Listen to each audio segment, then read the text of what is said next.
अस्सलाम वालेकुम नाज़रीन, मैं हूं मियां अकील अफजल और आप देख रहे हैं मेरा यूट्यूब चैनल। नाज़रीन, जस्टिस शाहिद बिलाल बिलाखिर बोल पड़े।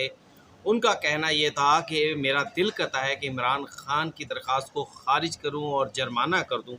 ऐसा जस्टिस शाहिद बिलाल ने क्यों कहा, ये आज की वीडियो में अपने नाज़रीन को बताएंगे। और इसके साथ साथ दूसरी खबर जो मैं आपके साथ शेयर करने जा रहा हूँ, इमरान खान ने इस्लामाबाद हाई कोर्ट के जजिस को भी शर्मिंदा करवा दिया। हाई कोर्ट के जजिस भी शर्मिंदा हो गए। ये क्या ख़बर है, इसकी तफसीलात भी आज के इस व्लॉग में आपके साथ शेयर की जाएंगी। और इसके साथ साथ मखसूस नशिस्तों के case supreme court of Pakistan का 11 रुकनी बेंच कर रहा है, लेकिन उस मुकदमे में बार बार काजी फायज़ ईसा का तस्करा क्यों किया जा रहा है, क्यों किया गया। हमें हर रोज़ काजी फायज़ ईसा का तस्करा होता है, क्या वजह है, क्या तफसीलात है, ये सब कुछ आज के इस व्लॉग में मैं आपके साथ शेयर करने जा रहा हूँ। लेकिन इससे पहले कि शेयर करूं, मेरी दोस्तों से दरख्वास्त है, जिन्होंने अभी तक चैनल को सब्सक्राइब नहीं किया, बेल आइकन का बटन प्रेस नहीं किया, वो फौरी तौर पर चैनल को सब्सक्राइब कर दें और बेल आइकन का बटन भी दबा दें। अब नाज़रीन, आगाज़ करते हैं। सबसे पहले मखसूस नशिस्तों के मुकदमे में वकील फ़ैसल सदीकी के बाद कल हामिद खान ने आर्गूमेंट्स का थोड़ा सा आगाज़ किया था। आज बाकायदा हामिद खान ने बताया अदालत को कि 2 दरख्वास्तें, जिसमें लाइव स्ट्रीमिंग और 26वीं तरमीम से मुतल्लिक उनकी जो 2 दरख्वास्तें थी, उनको कमरा अदालत में समाअत के लिए मुकर्रर कर दिया गया है। लेकिन जो तीसरी दरख्वास्त थी कि सुप्रीम कोर्ट ऑफ पाकिस्तान का बेंच रिकॉन्स्टिट्यूट किया जाए, दोबारा तश्कील दिया जाए, वो दरख्वास्त जो है उसके ऊपर सुप्रीम कोर्ट ऑफ पाकिस्तान के रजिस्ट्रार ऑफिस ने एतराज़ आयद कर दिया और कहा कि जनाब, इसमें कोई स्कैंडलस लैंग्वेज है। अब जब उस एतराज़ के ख़िलाफ़ कानून के मुताबिक हामिद खान साहब अपील जमा करवाने गए हैं, तो रजिस्ट्रार ऑफिस की जानिब से ये कहा गया कि अब क्योंकि मुकदमा चल रहा है, तो अब हम उस मुकदमे की समाअत के दौरान नई दरख्वास्त तब तक नहीं लेंगे जब तक अदालत उसकी इजाज़त ना दे दे। तो जिस पर जस्टिस अमीनुद्दीन खान ने कहा कि ठीक है, आप जो है आपका जो मामला है इसको ऑफिस की हद तक हम देख लेंगे, हम कि उसका क्या करना है, लेकिन जो 2 दरख्वास्तें आपकी समाअत के लिए मुकर्रर हुई हैं, आप उस पर अपने दलाइल दें। वकील हामिद खान साहब बड़े सीनियर वकील हैं। उन्होंने अपने आर्गूमेंट्स का जो आगाज़ है और अदालत को बताया कि सुप्रीम कोर्ट ऑफ पाकिस्तान के मखसूस नशिस्तों से मुतल्लिक जो 13 रुकनी लार्जर बेंच बनाया गया था, इसमें 7, 13 मुख्तलिफ, मतलब ये 7 मई को, 13 मई को, 19 मई को, 20, 21 मई को, फिर 3 जून को, 4 जून को, 24 जून को, 25 जून को मुख्तलिफ समातें हुई। और उन्होंने कहा कि इन तमाम समातों पर मखसूस नशिस्तों के मुकदमे को लाइव दिखाया गया। पाकिस्तान की आवाम ने बराह रास्त इस मुकदमे की कार्रवाई देखी। अब जब ओरिजिनल मुकदमे की कार्रवाई को लाइव दिखाया गया हो, तो फिर उनका मौक़िफ़ ये था कि अब सुप्रीम कोर्ट ऑफ पाकिस्तान को चाहिए कि जो नज़र सानी का केस है उसको भी लाइव दिखाया जाए। इस मौके पर जस्टिस मोहम्मद अली मज़हर ने कहा कि देखें, साबका चीफ जस्टिस काजी फायज़ ईसा जो थे, उन्होंने जब पहले दिन चीफ जस्टिस ऑफ पाकिस्तान बने थे, तो सबसे पहले उन्होंने फुल कोर्ट इजलास बुलाया था। हल्फ लेने के बाद जब सबसे पहले दिन वो कमरा अदालत आने लगे थे, तो सबसे पहले उन्होंने तमाम जजेस को बुलाया, उनसे मुशावरत की। प्रैक्टिस एंड प्रोसीजर केस का मुकदमा था और उन्होंने सबसे मुशावरत की कि जनाब, मैं इस मुकदमे को लाइव दिखाना चाहता हूँ ताकि आवाम को पता चले कि क्या हो। तो इस पर अक्सरियत की बुनियाद पर तमाम जजेस यकीनी तौर पर जो जजेस आज भी काजी फायज़ ईसा के ख़िलाफ़ हैं, वो उस टाइम भी चाहते थे कि केसों को लाइव ना दिखाया जाए। बहुत सारी बातें जजेस जो हैं वो एक्सपोज हो जाएंगे। बहरहाल अक्सरियत की बुनियाद पर काजी फायज़ ईसा ने ये फ़ैसला फुल कोर्ट से लिया और मुकदमात को लाइव दिखाना शुरू कर दिया। अब आप देखें, अगर हम वैसे भी सोच लें कि जिस तरह से पाकिस्तान तहरीक इंसाफ या इमरान खान जो है वो काजी फायज़ ईसा से बुग़्ज़ रखते हैं और कहते हैं कि उन्होंने हमारे हक़ में फ़ैसले नहीं किए, तो आप ख़ुद सोचें। मेरी राय तो ये है कि जिस शख्स ने कोई 2 नंबरी नहीं करनी होती, वो कहता है कि यार इसको लाइव दिखाओ, खुल कर दिखाओ, जिसने जो देखना है देखे, क्योंकि मेरी नीयत गलत नहीं है, मेरा काम गलत नहीं है, मैंने आइन और कानून के मुताबिक चलना है। तो काजी फायज़ ईसा ने मुकदमात को लाइव दिखाने का एक सिलसिला जो था वो सुप्रीम कोर्ट ऑफ पाकिस्तान में शुरू किया। वो रिटायर्ड हो गया, उसके बाद वो सिलसिला रुक गया, किसी भी मुकदमे को लाइव नहीं दिखाया गया।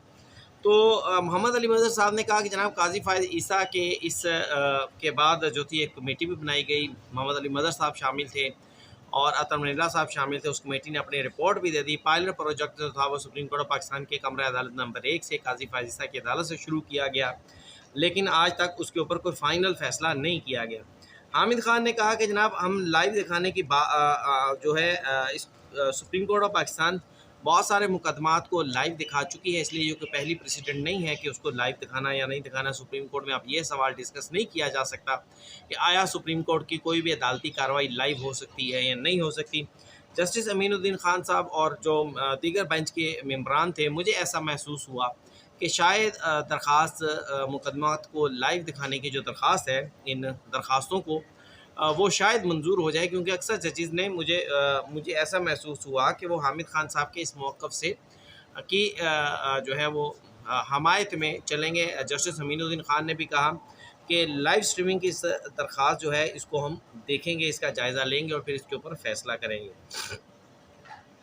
दूसरी दरख्वास्त हामिद खान ने जनाब दायर की थी कि सुप्रीम कोर्ट ऑफ पाकिस्तान में 26वीं आईनी तरमीम के हवाले से बहुत सारी दरख्वास्तें ज़ेर इल्तवा हैं, नोटिस जारी हो चुके हैं, तो उन दरख्वास्तों को पहले सुन लिया जाए, क्योंकि जो सुप्रीम कोर्ट ऑफ पाकिस्तान का मौजूदा बेंच है, जिसे आइनी बेंच कहा जाता है, ये 26वीं आइनी तरमीम के नतीजे में बना है। और अगर सुप्रीम कोर्ट ऑफ पाकिस्तान इस नतीजे पर पहुँचती है कि जनाब 26वीं आइनी तरमीम के मुकदमात को 26वीं आइनी तरमीम दुरुस्त नहीं हुई, तो फिर ये सारा सिस्टम जो है ये रिवर्स हो जाएगा, कोलैप्स हो जाएगा, चीफ जस्टिस रिवर्स हो जाएंगे, आइनी बेंच रिवर्स हो जाएगा, सारा सिस्टम ख़त्म हो जाएगा।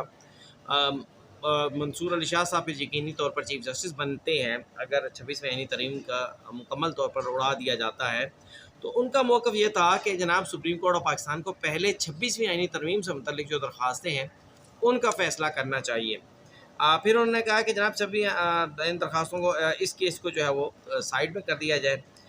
जस्टिस मंदोखेल ने यहाँ पर हामिद खान साहब के मौक़िफ़ की तायीद की। उन्होंने कहा कि जनाब आपका जो मौक़िफ़ है कि 26वीं आइनी तरमीम की दरख्वास्तों को जल्द से जल्द लगाया जाए, ये हम बेंच के सरबराह को भी पहुँचा देते हैं। फिर उन्होंने जस्टिस अमीनुद्दीन खान जो कि आइनी कमेटी की सरबराह भी हैं, उन्होंने बेंच के अंदर ही जस्टिस अमीनुद्दीन खान से कहा कि जनाब इन दरख्वास्तों को जैसे ही बेंच अवेलेबल दस्तयाब हो तो फ़ौरी तौर पर 26वीं आइनी तरमीम की दरख्वास्तों को समाअत के लिए मुकर्रर किया जाए, जिस पर जस्टिस अमीनुद्दीन खान साहब ने भी रजामंदी में सर हिलाया। अब उसके बाद जनाब जस्टिस आयशा मलिक का जो फ़ैसला था, जो उन्होंने जस्टिस अकील अब्बासी के साथ अभी अपने बैरून मुल्क जाने से पहले लिखा था और मखसूस नशिस्तों पर नज़रसानी दरख्वास्तों को मुस्तरद कर दिया था, उसको जब उसका हवाला दिया तो जस्टिस अमीनुद्दीन खान ने कहा कि अब इस केस का इससे क्या ताल्लुक़ है। ये फ़ैसला 2 जजेस फ़ैसला हो चुका है। जब बाकी जजेस के फ़ैसले आएंगे तो फिर देखेंगे कि इनको मिलाकर क्या नंबर गेम बनती है। 2 दरख्वास्तें अच्छा उसके बाद जनाब वही बात दोबारा एक मरतबा फिर हामिद खान ने कही कि जनाब मेरी जो दरख्वास्त रह गई है उसको भी देखा जाए, और उन्होंने कहा कि जनाब ठीक है, हम उसका भी जायज़ा लेंगे कि उसको ऑफ़िस में लगाना है या चैम्बर में लगाना है। हामिद खान साहब के बाद उनके आर्गूमेंट्स 2 दरख्वास्तों पर मुकम्मल होने के बाद उन्होंने इस्तदा की कि सुप्रीम कोर्ट ऑफ पाकिस्तान इस कार्रवाई को रोक दे और 26वीं आइनी तरमीम का दरख्वास्तों का और लाइव स्ट्रीमिंग का पहले फ़ैसला कर ले कि आया ये मंजूर होती हैं या नहीं होती। तो इस पर जस्टिस अमीनुद्दीन खान ने कहा कि ऐसा मुमकिन नहीं है कि हम हर दरख्वास्त सुने और फिर उस पर फ़ैसला जारी करें। आपकी दरख्वास्तें हों या फैसल सदीकी की जो दरख्वास्तें हों, उन सबको सुनकर एक साथ फ़ैसला करेंगे, जिसको मंजूर करना हुआ करेंगे, जो नहीं होना हुआ नहीं हुई।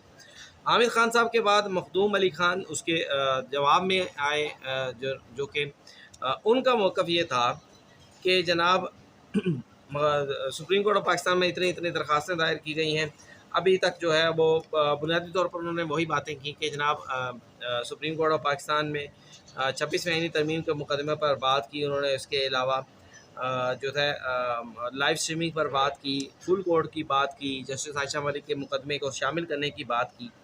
बुनियादी तौर पर जो है उनके दलाइल जो थे वो भी जारी थे कि अदालत ने इस मुकदमे की मज़ीद समाअत कल सुबह 11:30 बजे तक के लिए मुलतवी कर दी। अब आते हैं जनाब दूसरा बड़ा मुकदमा, जिसमें जस्टिस शाहिद बिलाल ने जो है वो आज अपने ख़यालात का खुलकर इज़हार किया। जस्टिस शाहिद बिलाल के मैंने बहुत सारे मुकदमात में सुना है, फ़ौजी अदालतों के मुकदमात में भी वो बोले नहीं और मखसूस नशिस्तों के केस में भी वो सवाल नहीं करते, लेकिन इस्लामाबाद हाई कोर्ट के जजेस की ट्रांसफ़र के मुकदमे में वो बड़ा बढ़ चढ़ कर बोलते हैं, बड़ा खुलकर ऑब्जर्वेशन देते हैं।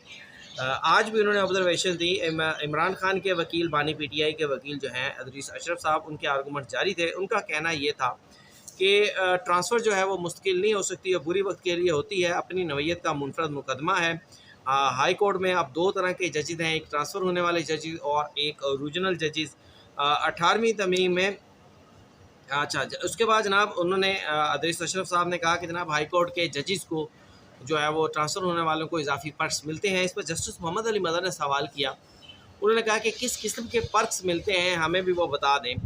तो ये फिर दूसरी बात जो है उन्होंने एक और बड़ी इम्पॉर्टेंट ऑब्जर्वेशन दी। उन्होंने जस्टिस शाहिद बिलाल ने जो है दरख्वास्त गुजार इमरान खान थे इस मुकदमे में, अदीस अशरफ उनके वकील थे, उनसे सवाल किया कि आप अपनी दरख्वास्त का ज़रा पैराग्राफ नंबर 4 पढ़ें। क्या मुल्की तारीख़ में किसी सियासी जमात ने या सियासी लीडर ने ऐसी दरख्वास्त दायर की है? अब यहाँ पर वो बरहम हो गए। वकील अदरीस अशरफ जो थे उन्होंने वो पैराग्राफ पढ़ा और उन्होंने कहा कि देखें, इमरान खान का मौक़िफ़ ये है कि इन जजेस ने, जो इस्लामाबाद हाई कोर्ट के बहादुर जजेस हैं जिसको कुछ लोग कहने की कोशिश कर रहे हैं, उन्होंने क्योंकि दबाव कबूल नहीं किया और उसके अलावा इमरान खान के हक़ में फ़ैसले दिए, इस वजह से इन जजेस को जो है वो निशाना बनाया गया और जस्टिस सरफराज डोगर को जो है लाहौर से इस्लामाबाद हाई कोर्ट मुंतकिल किया गया। जस्टिस शाहिद बिलाल ने जब उनकी ये बात सुनने का, मेरा तो दिल करता है कि मैं इस दरख्वास्त को जुर्माने के साथ खारिज कर दूं, लेकिन मैं इस तरफ नहीं जा रहा। जस्टिस मोहम्मद अली मदन ने कहा कि आपने तो इस्लामाबाद हाई कोर्ट के जजेस को भी शर्मिंदा कर दिया। अब शर्मिंदा किस तरह कर दिया? जजेस ने तो अपनी दरख्वास्त में ऐसा कुछ लिखा नहीं था। अगर ये अल्फाज मेरे बारे में होते तो मुझे भी शर्मिंदगी होती। ये बात क्यों की गई? देखें नाज़रीन, जज का कभी भी ये तासुर नहीं होता कि इस जज ने हमेशा इस सियासी जमात के हक़ में फ़ैसला देना है या दिया है। जज का तासुर ये होना चाहिए कि वो जो है वो न्यूट्रल जज है। कोई पता नहीं आज पीटीआई के हक़ में फ़ैसला दिया, कल पीटीआई के ख़िलाफ़ फ़ैसला दे। आज जो है वो इस्टेब्लिशमेंट फ़ौज के हक़ में फ़ैसला दे, कल फ़ौज के ख़िलाफ़ फ़ैसला दे। कोई पता नहीं है जज किस तरफ जाएगा। लेकिन इमरान खान ने लिखा कि जनाब ये जजेस क्योंकि हमेशा मेरे हक़ में फ़ैसले देते थे, तो इस वजह से जो है इस्टेब्लिशमेंट इनके साथ ये किया। अब उन जजेस को भी आपने शर्मिंदा कर दिया कि वो अब उनको भी वजाहत देनी पड़े शायद कि जनाब नहीं भाई, हम इमरान खान के हक़ में सारे फ़ैसले नहीं देते थे। बहरहाल जो है इसकी वजह से जस्टिस मोहम्मद अली मदन ने कहा, अगर कोई मेरे बारे में भी ये कहता कि जनाब ये जज हमेशा इस सियासी जमात के बारे में फ़ैसले देता है, तो मुझे भी शर्मिंदगी होती। कराची बार के वकील फैसल सिद्दीकी ने इसके बाद जो है वो अपने दलाइल का आगाज़ किया। इमरान खान के दलाइल मुकम्मल होने के बाद उन्होंने कहा कि जनाब इस केस में सीनियरिटी मरकज़ी मसला है। जो दो जजेस हैं वो सबसे नीचे आ गए, उनकी सीनियरिटी का कोई मसला नहीं है। ट्रांसफ़र जजेस की सीनियरिटी नीचे से शुरू होनी चाहिए। जस्टिस मोहसिन कियानी ने जस्टिस जो है सरफराज डोगर ने 8 जून 2015 को हलफ लिया। फिर उस पर सवाल किया गया कि जस्टिस मोहसिन कियानी ने कब हल्फ लिया, तो बताया गया कि 22 दिसंबर 2015 को, यानी जून 6 और 6 तकरीबन 5-6 महीने का सीनियरिटी का फ़र्क बन गया। रिकॉर्ड के मुताबिक जो है वो सीनियरिटी का मामला चीफ जस्टिस के साथ डिस्कस नहीं किया गया। चीफ जस्टिस से डिस्कस होना चाहिए था। चीफ जस्टिस पाकिस्तान की बात कर रहे हैं। फैसल सिद्दीकी के दलाइल जारी थे कि इस मुकदमे को भी कल का दिन गैप दे के जुम्मे वाले दिन तक के लिए इसको रख लिया गया है और उम्मीद यही की जा रही है कि जुम्मे वाले दिन शायद यह मुकदमा अपने इख्तिताम को पहुंच जाए, दलाइल मुकम्मल हो जाए, फ़ैसला महफूज हो जाए या फ़ैसला अनाउंस हो जाए। तो नाज़रीन, ये थी आज के सुप्रीम कोर्ट से मुकदमात का अहवाल जो मैंने आपके साथ शेयर किया। मुझे अपने कमेंट से ज़रूर आगाह कीजिएगा। चैनल को लाइक, सब्सक्राइब और वीडियो को शेयर करना मत भूलिएगा। इजाज़त दीजिए। अल्लाह हाफ़िज़।